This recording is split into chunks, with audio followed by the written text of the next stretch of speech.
Alright, so let's look at why it's so important that we open up that Western Front that I mentioned a couple of minutes ago. So, obviously, the only land front in the war here in the beginning is going to be the Eastern Front, because the Western Front doesn't really exist. Why? Because it would be with France, but what happened to France at the very beginning of the war, they got conquered pretty quickly. At least the majority of France did. So there really isn't a front in France at this moment. So the front will open up in Russia, remember, when Hitler uses Russia's invasion of the Baltics to turn on him.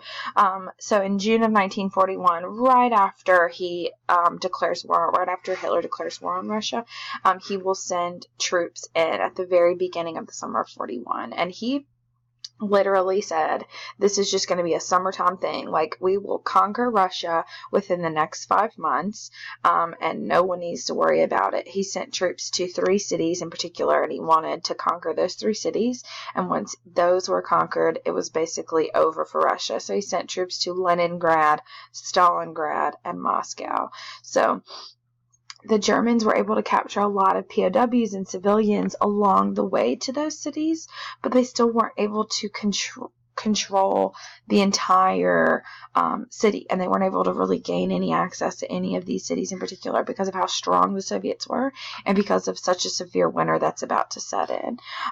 So in 1942, the Nazis will pull back and focus on just southern Russia and the city of Stalingrad. Hitler pulls his troops from Leningrad and Moscow and is like, never mind, let's focus on Stalingrad, and let's make sure that we win there first, and then we'll move on to other places. Basically, the plan was to focus on essentially one city at a time, and they were going to focus on Stalingrad first. Now, throughout this intense, very harsh fight, which goes on for like another year, Hitler never lets his soldiers retreat or surrender. I mean, they were starving, they were sick, they were frostbitten, they were freezing to death, and he never let his soldiers retreat. So this is a lot of damage to like the mental stability of a lot of his soldiers, and they were losing this battle. The Soviets were absolutely relentless here. So finally, on January 31st of 1943, the Nazis surrender at Stalingrad against Hitler's orders. You see photographs here of like dead, these are dead German soldiers at the Battle of Stalingrad. So many Germans will die at the Battle of Stalingrad. I think less than 100,000 managed to make it to the surrender point. Then like 90% of the soldiers who actually surrender are going to be killed as POWs by the Russians, and the ones who survive being POWs aren't actually going to be released until like 1955 or something crazy, because the Russians are just absolutely relentless, very similar to the Japanese. So Stalingrad is going to be considered a huge turning point in the war because this is Hitler's first real loss. And this is the first time that he realizes he's not going to be able to control all of Europe like he intended. So when they retreat to Germany, the Soviets are going to go on the offense. So now the Soviets are going to be working their way through Eastern Europe, taking back land that the Germans had conquered. So now let's look at Africa. So Great Britain had been fighting the Germans and the Italians in North Africa since 1940. So remember, the Italians had in the beginning been running the show, but once they signed the tripartite pact with Germany and Japan, the Germans came into North Africa to assist them, and the Germans were pretty much running the show after that. So invading North Africa would take a lot less planning time than launching an invasion into France would. So that's where the Allies are going to focus their attention on immediately. They will be working on a plan to invade France, but that won't happen until 1944 because it takes so long to plan. So also, once Germany and the Italians are out of Africa, we can launch an invasion into Italy, which would be incredible, right? That's an Axis power that we can knock out pretty quickly. So in October of 1942, the Allies from the United States will win a really big battle here in Egypt, and they will start pushing west here towards the center of Africa, and at the same time the allies here in Morocco and Algeria, the British allies, will also win, and they will begin moving east, and we will all begin moving inland and north, pushing the Germans and the Italians up here to the top of North Africa to Tunisia. So all of the allied troops in Africa will be under the command of General Dwight D. Eisenhower, this guy right here in the middle. And if his name sounds familiar, it's because he's going to be a president, right? Now, the German troops in Africa are under the command of this guy here on the far left, General Erwin Rommel. Rommel is an absolute military genius, by the way. He was an incredible military leader. But he was German, unfortunately for us. So Rommel was originally able to break through the U.S. lines and stop an American attack, but he ends up running out of supplies and is forced to retreat. So Rommel actually gets out and manages to leave. Eisenhower then puts Patton in charge of U.S. forces, his right-hand man, who you see here on the far right. And at that point, the British and the U.S. troops both head inward, putting pressure on the Axis powers from both sides in Tunisia, and Rommel manages to escape, but his men do not. So in May of 1943, the German and Italian troops surrender to American and British soldiers in Africa. And from there, what did I say we could do? Launch an invasion into Italy. So that's going to be our second step here. So FDR wants unconditional surrender of the Axis powers. So that means that we're going to have to make Italy fall, Germany fall, and Japan fall. So we're going to focus on Italy first.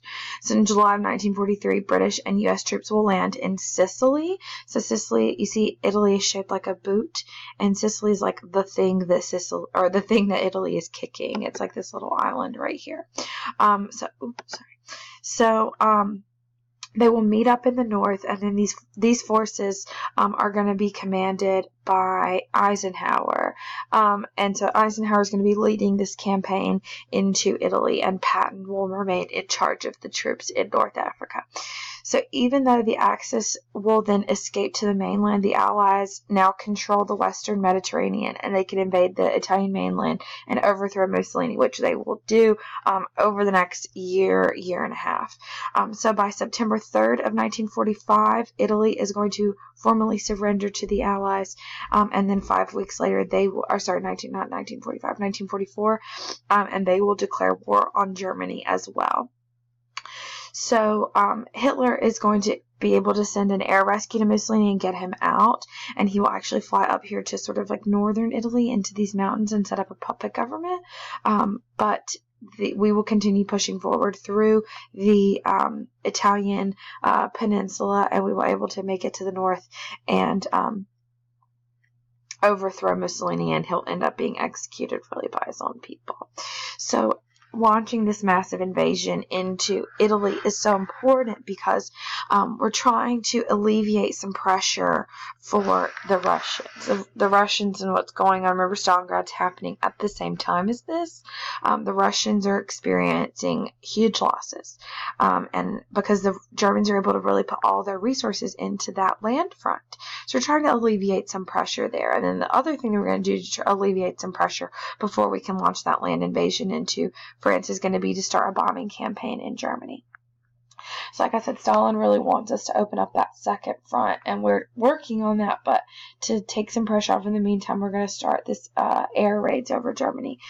So starting in 1942, Allied bombers are going to launch non-stop attacks on Germany from bases in Great Britain. They will fly at night, the British troops will, and drop massive amounts of bombs on German cities, and this is called saturation bombing. You know, to saturate something means to like soak it. So we're basically like soaking Germany in bombs, so to speak. We're basically, the British are just bombing everything they absolutely can at night, meant to inflict the most possible damage. Then during the daytime, American planes are targeting political and industrial sites. And this is called strategic bombing. We're targeting things that help their ability to fight. We're trying to destroy their ability to go on with this war.